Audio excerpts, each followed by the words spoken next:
I'm Ben Wattenberg. 25 years ago, Congress declared war on cancer when they passed the National Cancer Act. Over the last quarter of a century, scientists have searched for a magic bullet that would cure cancer. Alas, to no avail yet. While there is no cure-all, there are several exciting developments in the campaign against malignancies. But is our battle strategy on target? Joining us to discuss these matters are Dr. David Livingston, Special Advisor to the Director of the National Cancer Institute, Chairman of the Executive Committee for Research of the Dana-Farber Cancer Institute, and Professor of Medicine at Harvard Medical School. Robert Proctor, Professor of the History of Science at Pennsylvania State University and author of The Cancer Wars: How Politics Shapes What We Know and Don't Know About Cancer, and Dr. John Lynch, member of the National Assembly of the American Cancer Society and Associate Medical Director of the Washington Cancer Institute at the Washington Hospital Center. The topic before this House: how can we win the war against cancer? This week on Think Tank.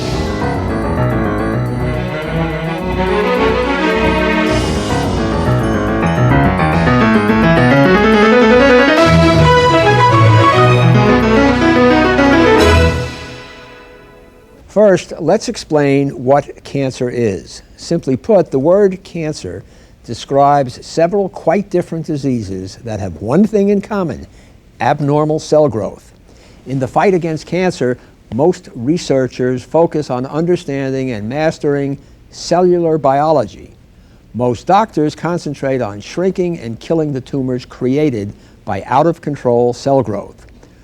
Early on, researchers believed they could develop a cancer vaccine, but now have largely given up on that hope. The two biggest killers in the modern world are heart disease and cancer, but while deaths from heart disease have dropped by 55% since 1950, cancer death and survival rates are more confusing. Some death rates from specific cancers have gone up, while others have fallen. The data can be misleading because cancer rates are often inflated by earlier and better detection of some cancers, by behavioral factors like smoking, and most importantly, by medicine's triumph over other diseases. For example, people who might have died of heart disease at the age of 50 3 decades ago today are living longer, and they are more likely to die at, say, age 75 of breast cancer or prostate cancer. The good news is that two recent studies, one from the National Cancer Institute and one from the University of Alabama, claim to show the first real drop in cancer rates since records have been kept. Moreover, these studies project that over the next 20 years, cancer death rates will drop between 15 and 50%. First question, gentlemen, beginning with you, Dr. Livingston. Are we winning the war on cancer? Let me use a different metaphor, All right. Ben, and say that we're beginning to unwrap, with increasing success, the mysteries that surround how normal cells become cancer cells. And that kind of progress, I predict, is going to increase in frequency. Okay, Dr. John Lynch. Direct answer to your question: yes, we're winning, but we still have a long way to go. Okay, Robert Proctor. Well, I'd say we're winning some battles, but we're losing a lot of battles along the way as well. How do you all come out on this new data that we cited from the National Cancer Institute and the University of Alabama? I gather those are linked studies, is that right? They are sort of, is that in fact the first time, the first serious data sets that show an actual decrease in cancer? Well, if you're talking about cancer as a whole, that's true for the United States, but there are lots of cancers that have been falling for some time, like stomach cancer has been falling really for unknown reasons since the 1920s and 1930s, and that's probably the single most dramatic decline in cancer of our whole century. Still, it's worth noting that those data have some very hopeful signs built into them. Number one, the death rate from lung cancer in men, for the first time, I do believe in many years, if not since we've kept records, has dropped significantly since 1991. That's a major change. Is that because fewer people are smoking? Well, there certainly is an indication that fewer men are smoking. We went through a period after the war when women began to smoke, and it is true at the present time that death rates in women from lung cancer have not dropped. In fact, during the same period, they've increased. Now, there are also reports recently that teenagers are beginning to smoke in increasing numbers again. That's a problem, and it needs to be addressed. So that 20, 30, 40, 50 years from now, we might see a bump again up in lung cancer for that generation. It takes about 20 to 25 years of smoking overall in a significant sized population to begin to see the disease. So unchecked, this could be a problem down the road, no question. Dr. John Lynch, do you sign on to this data, these new studies? Yeah, I think that they're very encouraging, although the percentages are small. I think it's somewhere around 3.5% drop between 1990 and 1995. But as you point out, it's the first time that there's been any drop at all, except as was pointed out in some isolated situations. But I think cancer is an extremely complex situation where we have environmental factors that we may not know an awful lot about. We have some things like tobacco that we know a tremendous amount about and clearly are a cause of some cancers. And we have the dietary factors, which are not quite as hard as they are with heart disease. But clearly the intake of fat and the smaller intake of fiber has some influence on some cancers. Let me ask you something, just as a lay observer and world-class hypochondriac, just having, you try to keep up with this kind of stuff. Before, say, late 1996, most of us were under the impression that for the last 20 years or so, cancer rates had been going down. The American cancer rate kept coming up with new numbers and saying, oh, it looks good, looking better, we're making progress. And now all of a sudden we hear, now it's for real. Was it for unreal then? Well, I think one of the problems too is that people live longer, and you mentioned this earlier. The incidence of cancer, the absolute incidence, is going to go up. But aren't these age-specific rates that we were dealing about all along? Age-specific rates. People have been claiming for a long time that the rates have been going down, and there's been big controversy about that because now it seems like we've known all along that the rates really have been going up.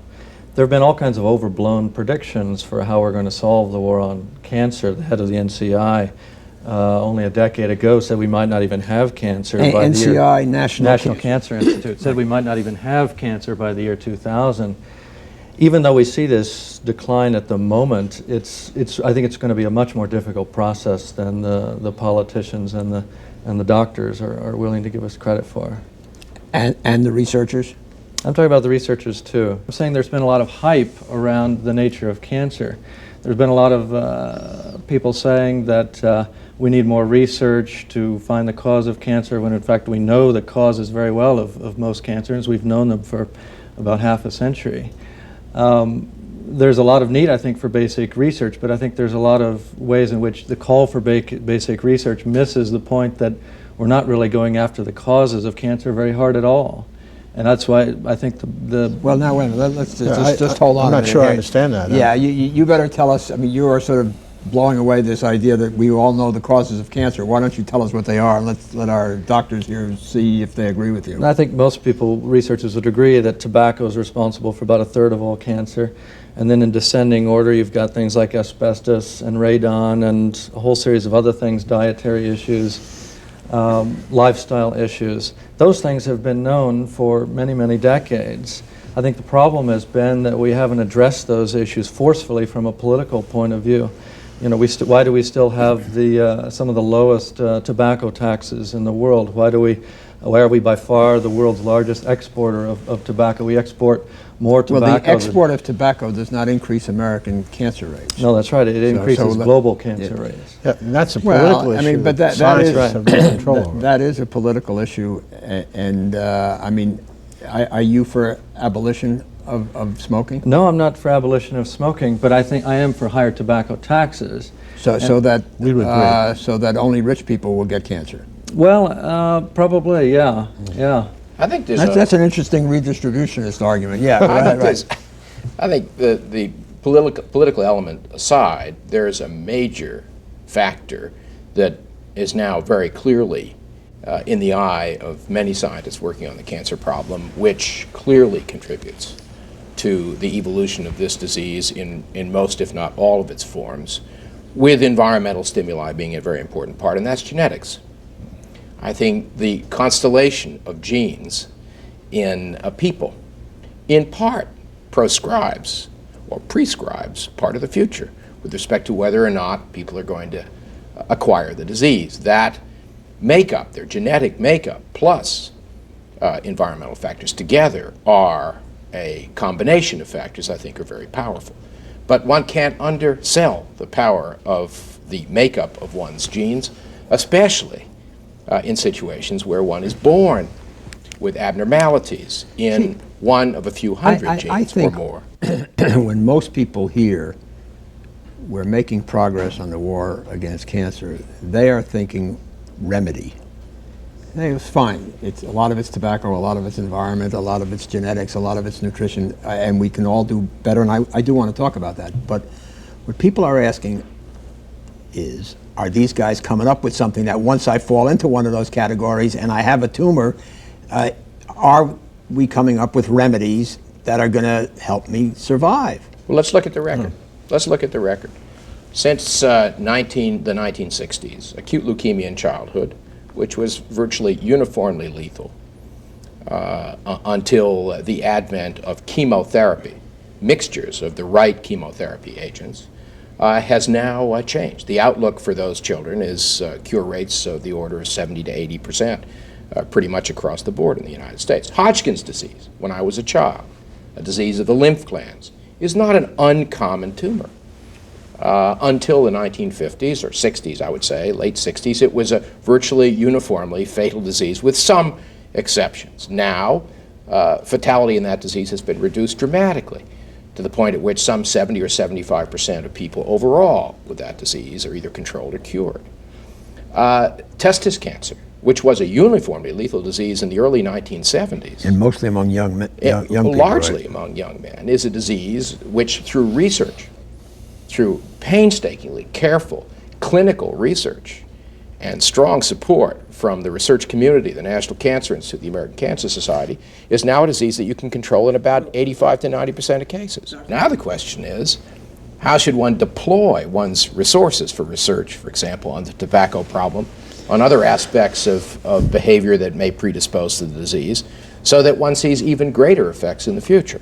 Suppose you have a person today, age, I don't know, 50, 55, pick an age, cancer-free, doesn't smoke, doesn't do any of the things we now know about because he or she is the very model of a modern person and does not want to get cancer.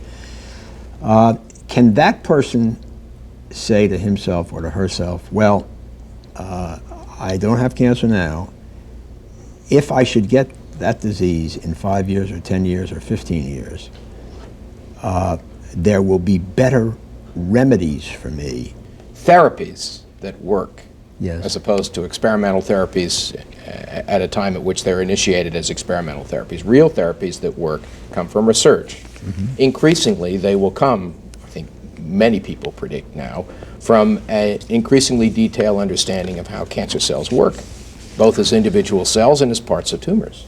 That research is growing. That's the future. That is the... And that will lead to both prevention and remedies. It should lead to the kinds of understandings that will lead to better strategies for prevention, better strategies for treatment, better strategies for diagnosis so that one can detect tumors long before the time that they become clinically threatening.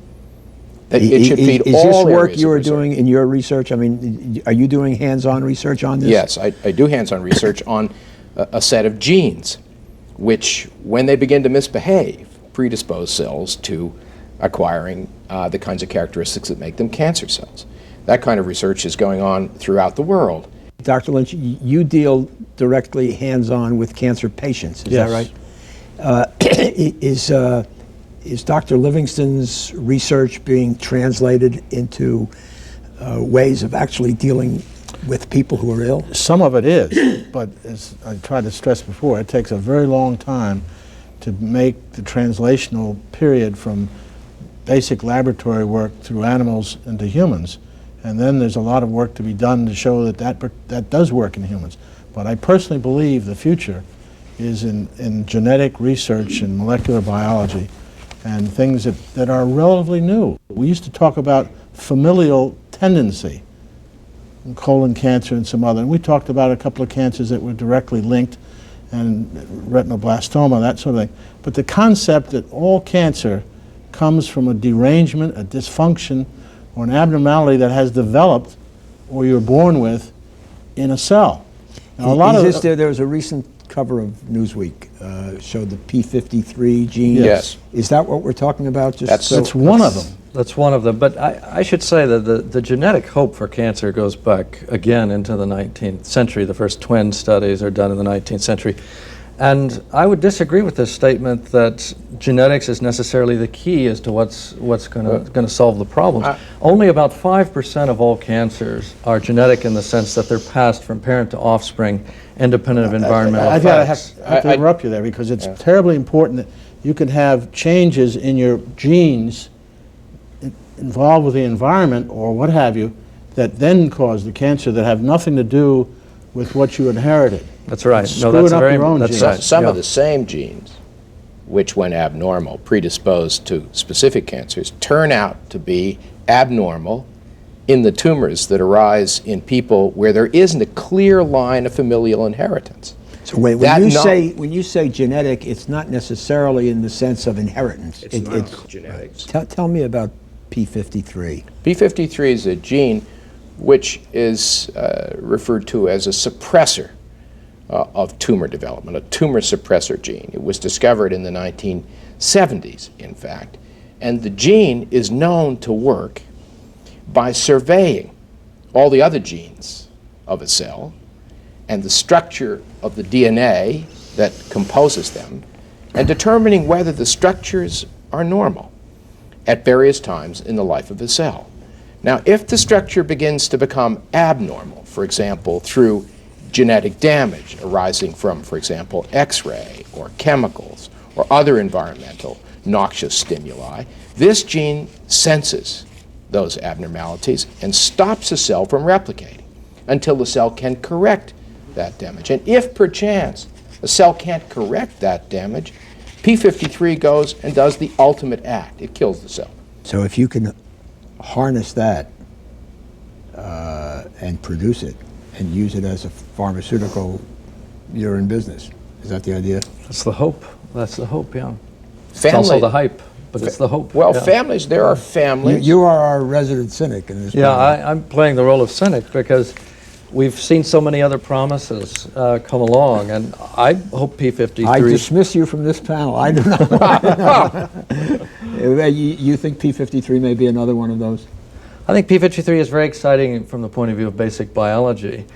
The cancer cellular growth is tremendously complex, and there's a great deal of knowledge we have about the mechanisms of its development. What I think we're missing are the basic causes that go into it in the first place. You know, why do we still have tobacco subsidies? Why is so little being done about residential radon? Why do we still have controversy about EMF? We've accidentally touched on something I know a little bit about, which is the politics of tobacco. The tobacco subsidies, as it has been explained to me, I do not necessarily favor them, make the cost of tobacco higher, not lower, which is what you want to do. Is if you took off the tobacco acreage limitations, you would have more and cheaper tobacco. So it is, excuse me, I don't mean to move into your territory where I know you know more about it than I do, but it is not that simple. Well, there are all kinds of complexities when you get to the political causes of cancer, but you can't deny that we've had a massive support program for the growing of tobacco for most of this century. Well, I can deny it because you say it's support. It may have given money to people, but it has not lowered the price of tobacco. It has raised the price of tobacco, and that's what you want to do. Well, I don't want to. Unless I'm misunderstanding about that. The tobacco farmers in this country feel deserted by the tobacco manufacturers because so much of the tobacco that goes into cigarettes is imported. It used to be that most research in America on the medical side was done on the governmental side. And now I have seen data from the pharmaceutical industry that shows that a few years ago, the pharmaceutical research, the private research, surpassed government research and is now something like 16 billion on the private side and 12 billion on the government side, with the gap growing toward the private side. Are these pharmaceutical companies, these great big behemoth companies with all these researchers and all these billions of dollars, are they doing a pretty good job? Are they out there doing what they're supposed to be doing? Well, most of the large pharmaceutical companies, realizing that cancer will soon become the primary killer of adults over the age of 45 or 50, are investing substantial resources in cancer research, cancer therapeutic, cancer diagnostic research. The biotechnology industry in this country has brought forward already products that have helped doctors deal with various forms of cancer. The underwriter of this program is Amgen. I'll have you know, this is not a commercial. That comes at the beginning and the end of this program. Indeed. But I thought I well, would they point have it out brought to you. forward Right. important products in support of cancer research and cancer treatment. But the industry as a whole, I mean, what you are saying is that in this situation, at least, the profit motive is working. I mean, that's where the deaths are occurring. That's where the research is going. Is that fair? We need to give the American Cancer Society credit for the research they're doing, Right. and that's much more directed towards basic research, Right. behavioral research, as opposed to specific product research. Yes, I think there's, the vast majority of basic research in cancer is funded by the United States government and other private Right. agencies like the American Cancer Society, the Howard Hughes Medical Institute, other basic research support nonprofit entities. But there has long been a very important private-public partnership between basic research entities in the United States, nonprofit ones, and the pharmaceutical industry. And that pipeline of discovery is very important. All right, let us turn to our cynic. You have now heard an endorsement of both public and private activity in research. Well, the dominant trend in cancer research for many decades has been to try to find a cure, and the pharmaceutical companies have been pioneers in this, as has the National Cancer Institute and so forth. Again, cancer is such a difficult disease. I think much more attention needs to put into prevention. Okay, let us go around the room just very quickly and ask this question. Will there be a cure for cancer? That's the question. That's the entire Right. question. I was struggling because I was saying next 20 years, next 10 years, but I'm going to leave that up to you all. But let's go around quickly. I'd like to demur and say that with the rapid accumulation of new understanding of cancer cells and how they behave, there's very likely to be major progress be made over the next 10 or 20 years in prevention, diagnosis, and treatment. And I think one would expect no less. I would agree that. I don't think that there is going to be a cure for cancer as such, because I think we're going to see a lot of cancers that are a result of living longer, and that's part of the aging process of the cell. And that's particularly true in things like prostate cancer. But I think that we're going to improve detection, we're going to improve prostate care. cancer is a disease more of the elderly. More of the elderly. And the story is that if you did autopsies on 100 men over 100, all 100 would have not clinical evidence, but histological evidence of cancer of the prostate. Part of what happens as the cell lives or reproduces. But I think we're going to get better at detection, we're going to get better at prevention, and we're going to get better at care if we teach doctors how to do pain control and do the things that help take care of patients. And I think that we'll see less cancer. Mr. Proctor, you get the last shot. I'm an optimist, but I think we already know how to deal with cancer, and that's through effective prevention. We know that the majority of cancers are environmentally caused in one way or another, and what we lack, I guess, is the political will to put that knowledge into practice.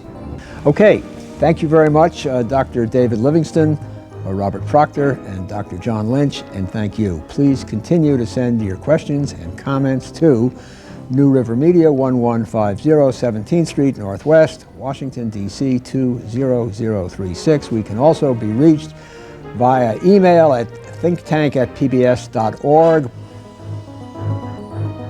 by toll-free phone at 1-8887-THINK, by fax at 202-862-4885, or on the World Wide Web at www.pbs.org. No matter what you choose to contact us, please don't forget to tell us where you are calling from.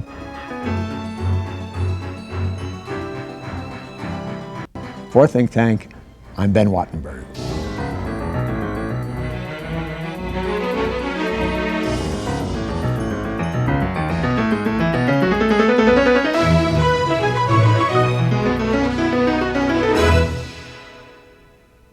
This has been a production of BJW Incorporated in association with New River Media, which are solely responsible for its content.